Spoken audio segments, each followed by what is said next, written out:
Gold का price लगातार गिरता जा रहा है भैया। पिछले 8 महीनों में 20% क्रैश हो चुका है, 20%।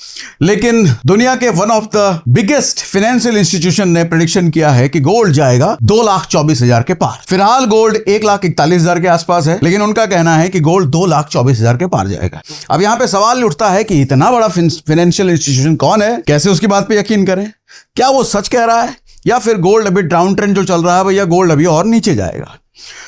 देखो, होता क्या है कि गोल्ड के साथ क्या होगा भविष्य तो कोई नहीं जानता, लेकिन भविष्य को प्रेडिक्ट करने के लिए सबसे स्ट्रांग चीज जो होती है, अगर आपको इस गिरावट का कारण पता है तो आप उतना ज्यादा, आपका प्रेडिक्शन उतना सही हो सकता है। तो वो रीजन, वो कारण आज हम समझेंगे कि गोल्ड की इस गिरावट का कारण क्या है। साथ में हम ये भी समझेंगे कि ट्रेडर्स को, इन्वेस्टर्स को क्या करना चाहिए इस वक्त। क्या ये इन्वेस्ट करने का समय है या फिर वेट करने का समय है, या जो खरीदा हुआ है उसको भी निकाल देने का समय है? तो आज हम डिटेल में ये समझने वाले हैं भैया। साथ में क्रूड ऑयल और सिल्वर की भी बात कर लेंगे, वो भी गिरा हुआ है। और साथ में एक और चीज बात करूंगा, जो लोग फॉरेक्स में गोल्ड में ट्रेडिंग करते हैं उनके लिए भी एक अच्छा ऑप्शन है, वो भी आज बात करूंगा। तो ये रही बात, 20% गिरावट ईयर टू डेट, यानी कि जनवरी से लेकर अब तक आप देखो तो 5% की गिरावट है। अभी का प्राइस 1,42,000 रुपए है। एमसीएक्स पर ऑल टाइम हाई जो गया था वो 1,78,000 रुपए गया था। इस तरीके से कुछ प्राइस का मूवमेंट रहा है गोल्ड का। हर 6-7 महीने पे यहां खेल बदल गया है। आप देखो, जून 2025 97,000 रुपए का प्राइस, जून 2025। उसके 7-8 महीने बाद जनवरी 2026 1,78,000 रुपए ऑल टाइम हाई। उसके 6 महीने बाद जून 2026 1,42,000 रुपए। यानी कि ये एक साल अगर आप देखो 97,000 से 1,42,000 रुपया, ये खेल है भैया। ऑल टाइम हाई 1,78,000 रुपए जा चुका है। अब हम कारण पर आते हैं। 4 मेन कारण है, वैसे छोटे छोटे कई सारे कारण बनते हैं, लेकिन मेन जो कारण है 4 कारण बनता है। सबसे पहला कारण है डॉलर की मजबूती। इस वक्त जो डॉलर चल रहा है वो एकदम अखंड लेवल पर चल रहा है, पीक पे चल रहा है। और जब जब दुनिया में डॉलर बहुत पीक पर होता है, गोल्ड उतना अट्रैक्टिव नहीं रह जाता है। इसका नॉर्मल सा कारण ये है कि ऐसे आप समझिए कि आप कोई प्लॉट खरीदना जाते हो, प्लॉट आपको भी 50 लाख रुपए मिलता है और दुनिया भर के लोग कह रहे हैं अरे बड़ा सस्ता प्लॉट मिल रहा है, इस प्लॉट की वैल्यू तो 70 लाख रुपए है और अभी 50 लाख में मिल रहा है। तो आपको खरीदने में मजा आएगा, अच्छा लगेगा। लेकिन आपको पता चले जब आप खरीदने गए, अरे वो प्लॉट 70 लाख का तो था, 50 में मिल रहा था, लेकिन अब 90 लाख रुपए मांग रहा है। तो आप कहोगे अरे यार 90 लाख में कौन खरीदेगा, मारा गोली। तो उस प्लॉट की डिमांड घट गई। अच्छा, 90 लाख में वो आपको बेच रहा है, सब कोई 90 में बेच रहा है, तो कोई भी उस प्लॉट को खरीदने के लिए नहीं आएगा। तो उस प्लॉट की डिमांड घट गई भैया, उस प्लॉट की प्राइस गिरेगी। यही बात गोल्ड के साथ भी, इस गोल्ड और डॉलर के साथ भी होती है। डॉलर और गोल्ड का कॉम्बिनेशन ऐसे ही चलता है। जब जब डॉलर पीक पे हो, यानी कि दुनिया भर के लोग गोल्ड जो खरीदते हैं, किस करेंसी में खरीदते हैं, क्या देते हैं गोल्ड खरीदने के बदले? डॉलर देते हैं ना। और जब डॉलर ही इतना महंगा हो चुका है तो आदमी कहता है छोड़ो यार, क्या ही खरीदना, गोल्ड इतना महंगा डॉलर हो चुका है तो छोड़ देना। यानी कि गोल्ड की डिमांड कम होना, और डिमांड कम होने का मतलब उसका प्राइस गिरना। तो सबसे पहला रीजन तो यह है कि डॉलर अभी भैया पीक पे चल रहा है। दूसरा रीजन है फेड का यूटर्न। फेड यानी कि अमेरिका का आरबीआई, फेड ने बोला है कि भैया हम रेट कट तो नहीं ही करेंगे, काहे कि अमेरिका में अभी सब कुछ ठीक चल रहा है, जॉब डेटा भी बहुत बढ़िया आया है, नौकरी चाकरी भी बहुत बढ़िया है, लोगों के लिए जॉब्स भरपूर अवेलेबल है, तो अमेरिका की इकोनॉमी सब कुछ ठीक ठाक चल रही है, ऐसा फेड कह रही है। मैं रेट कट नहीं करूंगा, उल्टा रेट बढ़ाऊंगा। रेट बढ़ाने का मतलब बैंकों के रेट्स, बैंक जैसे हमको एफडी देता है ना, मान लो एफडी अभी 6% पे हमको दे रहा है, तो आप कहते हो 6% ठीक है यार एफडी कर देते हैं। लेकिन बैंक अचानक बोले अरे बैंक पे अब एफडी आपको 7% मिलेगा। आप कहोगे 7% मिल रहा है, आप इधर से पैसा निकाल के उधर से पैसा निकाल के एफडी में डालोगे, कल को बैंक कह दे कि 8% मिलेगा, आप और ज्यादा भैया शेयर मार्केट भी बेचोगे, गोल्ड भी बेचोगे, सब बेच बाच करके एफडी में पैसा डालना शुरू कर दोगे, करोगे ना? तो अभी फेड के साथ यही खेल हो रहा है। तो दुनिया भर के इन्वेस्टर्स को लग रहा है भैया फेड जब इतना बैंकिंग में इंटरेस्ट देने लग जाएगा, सोना तो कोई इंटरेस्ट देता नहीं है, सोने का साथ एक ही फायदा है, बस एप्रिसिएशन का ही फायदा मिलेगा। ऐसा थोड़ी कि मंथली एनुअली इंटरेस्ट कमा के दे रहा है। लेकिन बैंकों में अगर पैसा रखोगे तो एनुअली इंटरेस्ट कमा के देता है ना। और बैंकों में अगर ज्यादा इंटरेस्ट मिलने लग जाए तब तो आदमी कहेगा सोना जाए भाड़ में यार, सोना बेचो, पैसा निकालो बैंक में डालो। जब फेड अपना रेट बढ़ाएगा तो यही होगा। तो एक वजह, दूसरी वजह ये भी है गोल्ड के प्राइस गिरने की। तीसरी वजह है यूएस ईरान का, भैया अब सब कुछ ठीक ठाक लग रहा, अब हो गया युद्ध वुद्ध जितना होना था। युद्ध के समय आपको पता है जब जब युद्ध के आसार होते हैं गोल्ड के प्राइसेस सेफ हेवन, हम लोग कहते हैं कि पैसा निकाल करके गोल्ड में शिफ्ट किया जाता है। अब आपको पता है कि मामला ठंडा हो चुका है, तो सेफ हेवन की डिमांड भैया ठंडी हो चुकी है, तो सोना अपनी चमक खो बैठा है, युद्ध हो गया ठीक, तो सोना। तो तीसरी वजह ये। चौथी वजह है थोड़ी अलग। एआई स्टॉक्स अगर आप देखो तो पिछले 1-2 दिन में भयंकर गिरा है। अब इस गिरने की वजह से गोल्ड का क्या मतलब है सर? गोल्ड का ये मतलब है जो बड़े बड़े ट्रेडर्स होते हैं, इंस्टीट्यूशनल ट्रेडर्स, बहुत बड़ा फंड जिसका होता है, तो जब सडन क्रैश आता है ना, तो सडन क्रैश में उनका ब्रोकर उनको कहता है कि भैया गिर रहा है, तुम जो लेवरेज लेकर के ट्रेडिंग कर रहे हो और पैसा डालो, नहीं तो तुम्हारा पोजीशन स्क्वायर ऑफ हो जाएगा, ट्रेडिंग क्लोज हो जाएगी तुम्हारी। उसको मार्जिन कॉल कहते हैं। और मार्जिन डालो और पैसा डालो, नहीं तो पोजीशन क्लोज हो जाएगा। तो क्या करते हैं, और बड़ा पैसा चाहिए तो गोल्ड बेचो, पैसा निकालो, डालो भैया, पोजीशन क्लोज ना हो। तो गोल्ड की बिकवाली, गोल्ड का प्राइस गिरने का एक रीजन ये भी है। ठीक, तो ये मेजरली 4 रीजन थे गोल्ड के प्राइस गिरने का। ठीक, लेकिन गिरावट के बाद भी अभी नींव मजबूत है। नींव मजबूत क्यों है?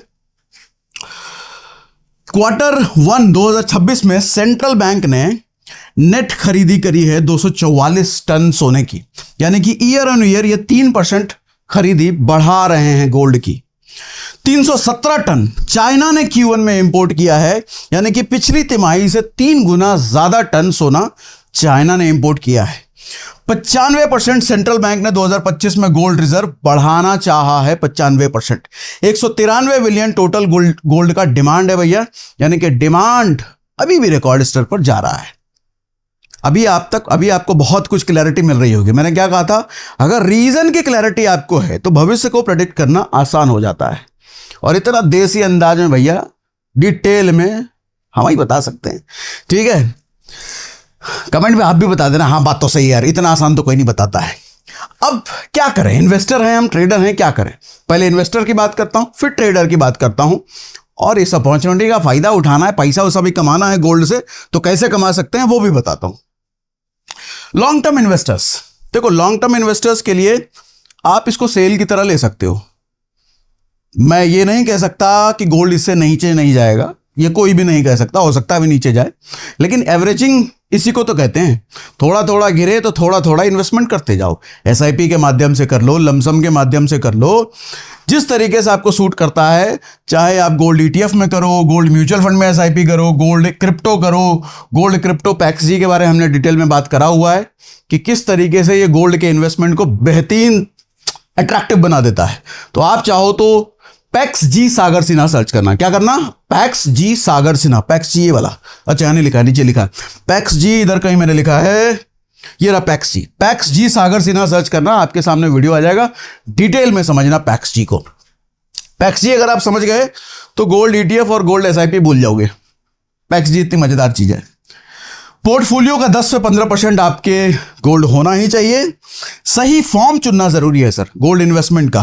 गोल्ड ईटीएफ सही फॉर्म का मतलब फिजिकल गोल्ड आप अवॉइड कर सकते हो, जीएसटी वीएसटी लगता है, प्लस रख रखाव की सबसे ज्यादा दिक्कत होती है भैया। घर में कहाँ रखोगे, चोरी चकारी होता है, आजकल आग वाग बहुत लग रहा है, हालांकि सोना जलता नहीं है, लेकिन रख रखाव की दिक्कत तो है। तो रख रखाव की दिक्कत नहीं चाहिए तो गोल्ड ईटीएफ है उसके लिए, पैक्सजी टोकन है उसके लिए, क्रिप्टो का फॉर्म है, गोल्ड म्यूचुअल फंड है। और इन पर नजर रखें, किस पर? फेड की अगली मीटिंग पर, क्योंकि फेड की मीटिंग पर, फेड के अनाउंसमेंट पर बहुत डिपेंड करेगा कि गोल्ड के प्राइसेस गिरेंगे और बढ़ेंगे। ठीक, उसके बाद शॉर्ट टर्म ट्रेडर क्या करें? देखो किसने कहा है कि 2,24,000 जाएगा प्राइस? अच्छा, एक अकेले ने नहीं कहा है, बहुत लोगों ने कहा है। किसी ने 2,24,000 कहा है, किसी ने 2,20,000 कहा है, अभी एक 41 एक 42 पर है, बता दो आपको, तो उस वाले स्लाइड पर हम आएंगे। लेकिन फिलहाल ट्रेडर्स की बात करें, ट्रेडर्स क्या करें? देखो फॉलिंग नाइफ का खेल चल रहा है अभी, डाउन ट्रेंड गोल्ड में। आप देखोगे, आप कर गोल्ड का चार्ट देखो, चार्ट दिखा दे क्या? अच्छा, चार्ट यहां पे तुमने लिया ही था, ब्राउजर खोलने की जरूरत क्या है? कहा गया, ये देखो गोल्ड का डाउन ट्रेंड चल रहा है, फॉलिंग नाइफ इसी को कहते हैं। तो इस डाउन ट्रेंड में ट्रेड करना चाहिए, क्यों नहीं करना चाहिए? देखो, ट्रेडर के पास सबसे अच्छी अपॉर्चुनिटी ये होती है कि वो जब प्राइस बढ़े तब भी ट्रेड करके पैसा कमा सकता है, प्राइस गिरे तब भी पैसा कमा सकता है। हाँ, ट्रेडिंग आप गोल्ड ETF में नहीं कर सकते, गोल्ड म्यूचुअल फंड में नहीं कर सकते, लेकिन गोल्ड के क्रिप्टो टोकन में जरूर कर सकते हो। गोल्ड के क्रिप्टो टोकन मतलब PAXG, दिखाई दूं क्या? पहले आपको स्क्रीन पर दिखाई देता हूं, फिर आगे बढ़ता हूं। तो लो भैया, पहले आपको स्क्रीन पर दिखा दिया जाए कि PAXG में हम ट्रेड कैसे करते हैं। गोल्ड चाहे गिरे, गोल्ड चाहे बढ़े, इन दोनों अपॉर्चुनिटी का हम फायदा कैसे उठा सकते हैं। ओके, तो मैंने देखो खोल लिया है CoinDCX का ऐप। यही CoinDCX पर आपको PAXG मिलेगा, जिसमें आप इन्वेस्टमेंट भी कर सकते हो, ट्रेड भी कर सकते हो। मार्केट गिरे उसका भी फायदा उठा सकते हो, मार्केट चढ़े उसका भी फायदा उठा सकते हो, दोनों का। तो आपको क्या करना है, आपको यहां ऊपर सर्च बार में जाना है और लिख देना है PAXG। आपको यहां फ्यूचर्स वाले टैब पर आना है। फ्यूचर्स वाले टैब पर आकर के PAXG पर आप क्लिक करेंगे तो यहां पर देखो, आप ट्रेड भी कर सकते हो, इन्वेस्टमेंट भी कर सकते हो।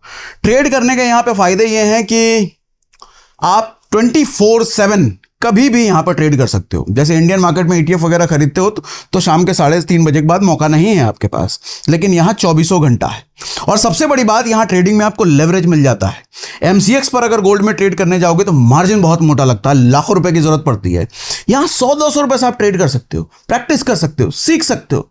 और जो लोग फॉरेक्स में ट्रेड करने जाते हैं, आपको बता दूं भैया, फॉरेक्स इलीगल है। अभी आजकल की खबर है, कोई लड़का अरेस्ट भी हुआ है। फॉरेक्स में ट्रेड नहीं कर सकते आप इंडिया में, पकड़े गए तो भैया अकाउंट सब सीज हो जाएगा। क्रिप्टो में गोल्ड में ट्रेडिंग करो ना, क्रिप्टो टोकन में गोल्ड में ट्रेडिंग करो, ये लीगल है, ये सब कुछ सही है यहां पर, कोई दिक्कत नहीं है। ठीक है, तो आप यहां पर अपना मार्जिन सेलेक्ट करके लेवरेज आप यहां से इस तरीके से ले सकते हो। 100-200 रुपए में यहां पे ट्रेडिंग शुरू हो जाती है। ठीक है, जो लोग मार्केट की गिरावट का फायदा उठाना चाहते हैं वो शॉर्ट 1x के लेवरेज पर भी कर सकते हैं। आपको लेवरेज लेने की जरूरत नहीं है। आपको लगता है कि गोल्ड प्राइसेस और गिरेगा तो आप 1x के लेवरेज पर, 2x के लेवरेज पर यहां पर ट्रेड कर सकते हैं। देखो, लेवरेज दो धारी तलवार होता है भैया। अगर ये लेवरेज आपको मौका देता है तो आपके हाथ से मौका छीनता भी है, दोनों होता है। तो लेवरेज के बारे में हमने डिटेल में बात करा हुआ है, तो लेवरेज समझदारी से यूज कीजिएगा। ठीक, तो ये रहा भैया, आप यहां पर ये कर सकते हैं। मैं स्क्रीन रिकॉर्डिंग ऑफ कर देता हूं। इसके बाद फेड वेट की हमने बात कर ली, ट्रेडिंग की हमने बात कर ली। लेवरेज एडवांटेज आपको क्रिप्टो में मिल जाता है, या लेवरेज एडवांटेज आपको ETF में, गोल्ड म्यूचुअल फंड में कहीं नहीं मिलता। MCX पर लेवरेज लेने जाओगे तो उसकी कॉस्टिंग बहुत हाई होती है भैया, बहुत पैसा, लाखों रुपए आपको लगते हैं वहां पर। ठीक, उसके बाद क्रूड और सिल्वर का भी यही हाल है। सिल्वर भी गिरा है और क्रूड ऑयल भी गिरा है। वजह यही है बेसिकली। अच्छा, अब टारगेट किसने बोला कि 2,24,000 रुपए जाएगा, ये जरा ध्यान से समझिए। JP मॉर्गन ने बोला है 2,24,000 जाएगा गोल्ड। वेल्स फार्गो ने बोला है 2,20,000 जाएगा। बैंक ऑफ अमेरिका ने बोला है ये 2,13,000 जाएगा। ये इन्होंने 2027 का टारगेट दिया है। 2027 में $8,000 का एक्सट्रीम केस, अभी $4,000 है, मतलब $4,000 से $8,000, यानी कि लगभग डबल, मतलब 3 लाख के आसपास। तो 2027 में बैंक ऑफ अमेरिका कह रहा है 3 लाख रुपए का गोल्ड होगा भैया, और UBS कह रहा है 2,09,000 रुपए का होगा। RBC कैपिटल होगा, कह रहा है कि 2,03,000 का। मॉर्गन स्टैनले 1,85 का, गोल्डमैन सैक्स 1,74 का, बार्कलेस 1,70। एक चीज समझ में आती है, दुनिया के बड़े बड़े बैंक्स, दुनिया के बड़े बड़े फाइनेंशियल इंस्टीट्यूशंस, ये सब बुलिश हैं, सबके सब बुलिश हैं। तो आपको समझना चाहिए कि भैया क्या करना चाहिए। हाँ देखो, शॉर्ट टर्म के बारे में ये लोग नहीं कह रहे हैं। शॉर्ट टर्म में अभी डाउन ट्रेंड चल रहा है, तो हो सकता है प्राइसेस और गिरे, तो इस प्राइसेस गिरने को आप अपॉर्चुनिटी बना सकते हो। ट्रेडिंग में कैसे, मैंने आपको बताया, ट्रेडिंग, इन्वेस्टिंग, आपको जो भी करना है मौका बना सकते हो। लेकिन लॉन्ग टर्म में इन बड़े बड़े इंस्टीट्यूशंस का ये व्यू है। उसके बाद फाइनली क्या करना चाहिए, जैसा मैंने आपको बताया कि भैया अगर इन्वेस्टर हो तो ये आपके लिए सेल की तरह आप इसको ले सकते हो। एवरेजिंग करो, इन्वेस्टमेंट कर सकते हो, एवरेजिंग कर सकते हो, SIP कर सकते हो, जैसे भी करना है वो आपकी मर्जी। ट्रेडर्स के लिए भैया अपॉर्चुनिटी है ड्यू टू हाई वॉलेटिलिटी बहुत हाई है। और CoinDCX का लिंक हमने डिस्क्रिप्शन में और पिन कमेंट में डाल रखा है, जहां से आपको कस्टमाइज लिंक है, तो 1 महीने का आपको ब्रोकरेज 20% डिस्काउंट मिलता है उसमें।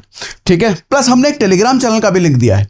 उस टेलीग्राम में जाकर के आप क्रिप्टो में कैसे ट्रेड करते हो, गोल्ड में कैसे ट्रेड कर सकते हो, या अदर क्रिप्टो टोकन्स में कैसे ट्रेड कर सकते हो, वहाँ सिखाया जाता है। सब कुछ फ्री सिखाया जाता है, वहाँ हैंड होल्डिंग करी जाती है, आपको बताया जाता है, रोज सपोर्ट किया जाता है। सब कुछ फ्री है किसी चीज़ के लिए। ऐसा नहीं है कि आज आए हो कल पैसे मांग लेंगे, किसी चीज़ के पैसे नहीं मांगे जाते। तो ये गोल्ड का एनालिसिस आपको कैसा लगा भैया, हमको कमेंट बॉक्स में लिख के बताइए। और बताइए भी कितना डिटेल में कोई एनालिसिस बताता है आपको, बताइएगा। चलो भैया बस